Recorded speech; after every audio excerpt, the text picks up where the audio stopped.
Est-ce que la Paramount ne serait-il pas le danger du cinéma américain, voire même occidental? Avant de répondre à cette question, n'hésitez pas à vous abonner, à liker et à partager la chaîne. On est de plus en plus nombreux à la suivre et ainsi avoir plus de remarques pour améliorer les contenus. Précédemment, je vous ai posé une question de savoir si la Paramount est un danger. Vous le savez sans doute, la Paramount a été récemment rachetée par Sky, de production de films, de relancement de licences et voire même de rachat. Vous avez pu voir l'annonce d'un Top Gun 3, une franchise Call of Duty en cinéma et en série télé, le rachat des droits de l'UFC pour plus de 7 milliards de dollars sur plus de 7 ans, et enfin la tentative de rachat, vous le savez sans doute aussi. Et donc du coup le but de cette vidéo c'est de répondre à cette question-là et d'expliquer pourquoi la Paramount peut être un danger potentiel pour la culture, mais apportant un peu plus de nuances dans le sens d'expliquer que ok c'est un danger, mais pourquoi, et qu'au final Paramount est à l'image de la société américaine et d'une société américaine qui essaye toujours de faire du soft power.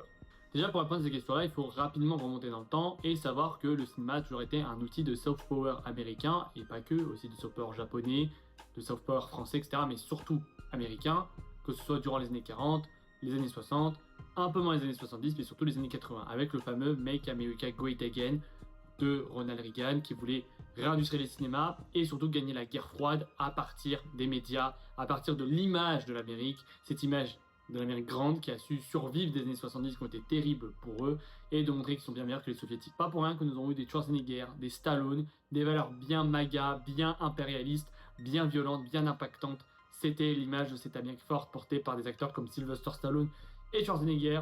Assez drôle que les États-Unis soient portés par l'image de deux personnes qui ont des origines étrangères, à savoir autrichienne et italienne, comme quoi ils sont toujours aussi paradoxales, ces droitards.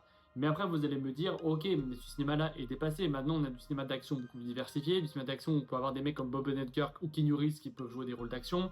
Que maintenant, on a beaucoup plus de drames, de films qui abordent plein de thématiques, on va dire plus inclusifs.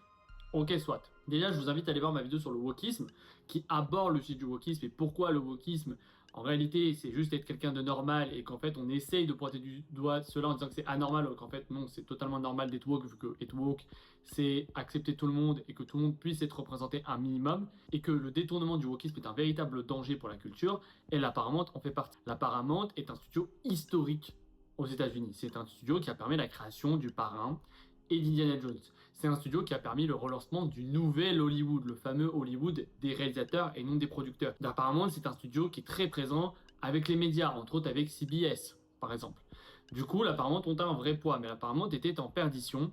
Et David Ellison, qui est le fils de Larry Ellison, qui est le cofondateur de l'entreprise de cloud Oracle et qui est d'ailleurs un très grand partisan de Donald Trump ayant financé à plusieurs milliards de dollars sa campagne, son fils qui a eu une carrière d'acteur raté décide de racheter la Paramount en créant 10 ans avant le studio Skydance qui a produit entre autres les dernières Missions Impossibles et beaucoup de films d'action à grand succès. On peut pas nier, il sait produire des films et faire des bons films d'action, mais des films d'action qui ont toujours ce même modèle de films américains, un peu boy scout des années 80. Ils sont bons, c'est vrai, ces films sont pas non plus des propagandes de droite, il faut peut-être pas abuser non plus, mais ces films-là ont quand même une même veine, une même ADN que David Ellison va encore plus pousser. Surtout quand votre président de votre pays est non seulement votre pote, et en plus détient Hollywood, tout simplement.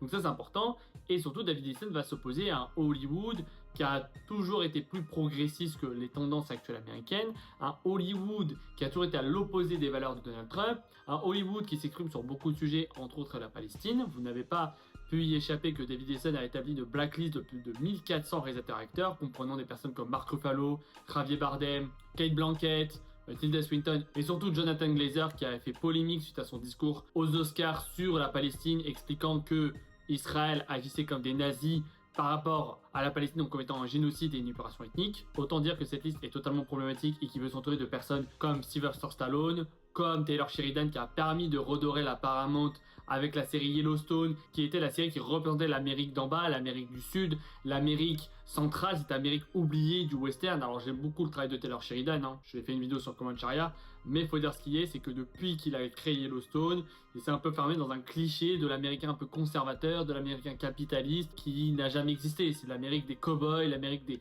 anti-systèmes, l'Amérique anti-banque, alors que la période western était une période capitaliste tout autant qu'aujourd'hui. Et David Ellison essaie de se positionner là-dessus, cette image valorisante des États-Unis que Trump essaie de propager, cette image de l'homme viril contre l'homme progressiste, l'homme woke aux cheveux bleus, qui sait pas s'identifier s'il est un homme ou une femme, qui fait pas de sport, etc., etc. Alors, assez ironique venant d'un homme qui s'alimente uniquement de McDo et de Coca, qui est en surpoids, qui fait des liposuctions, et qui de plus est mouillé de très près à l'affaire Epstein. Et autant dire, les leçons de vérité venant de lui, c'est un peu hypocrite.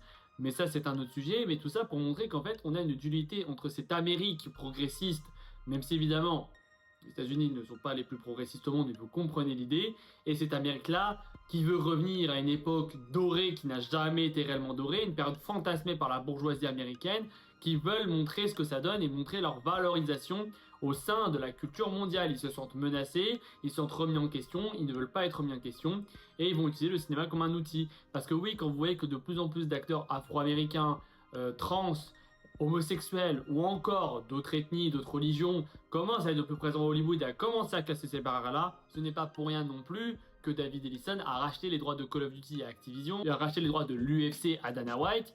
Dana White est un des meilleurs amis de Donald Trump. Donald Trump est un bon ami d'Ellison. Ça fait un cercle vertueux de MAGA. Et évidemment, aussi, on a eu Trump qui a dit qu'il voulait un Rush Hour 4. Il a eu un Rush Hour 4 avec le retour du casting complet et surtout le retour du très problématique Brett Ratner qui, je précise, en 2017 a fui les États-Unis pour vivre en Israël parce qu'il était accusé de viol et d'agression sexuelle par plusieurs actrices. Donc autant dire que le cinéma américain ne va pas très bien, mais c'est pas non plus si désespéré que ça. On sait que le rachat fait par la Paramount sur Warner Bros et se met d'embûche, que la Warner ne veut pas être rachetée. La Warner qui est un peu à l'image opposée de la Paramount, eux qui ont produit des films comme Superman, Sinners et Evanouie qui ont des thématiques portées sur les ports des armes à feu, sur le racisme et sur des génocides, et s'y opposent. Mais le souci que la Warner c'est que David Ellison a tous les États-Unis de son côté. Toutes les autorités américaines sont du côté de Trump et donc du côté de David Ellison. Donc même si Netflix réussit son rachat, eh bien cela va prendre du temps et va être très compliqué à faire. Car David Ellison veut utiliser le cinéma américain comme l'image de sa politique et de sa vision du monde, une vision viriliste, masculiniste, une vision fantasmée des États-Unis qui n'a jamais réellement existé. Et surtout, est-ce que ces films seront bons ? Ça, on le verra. Parce qu'en soi, les films sont plutôt bons. Les Missions Impossibles, les Top Gun, etc. Ces films ne sont pas des films MAGA, mais c'est des films produits par David Ellison.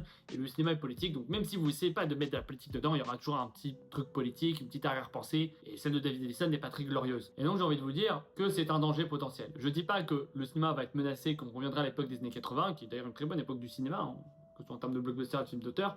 Mais que oui, le cinéma est un outil politique et que David Ellison le sait très bien et veut le faire exprès d'en faire un outil politique. Et donc il faut faire attention à cela, savoir ce qu'on consomme en termes de films, qu'est-ce que ces films-là peuvent apporter comme réflexion, est-ce que je dois les consommer ou pas, de quelle manière, et surtout comment je peux faire avancer le système hollywoodien, le système du cinéma, car les États-Unis influencent l'Europe, l'Europe influence le monde, les États-Unis influencent le monde, vous le savez sans doute. Et c'est sur ces mots-là que je finirai cette vidéo-là. N'hésitez pas à vous abonner, à liker, à partager, et à la prochaine.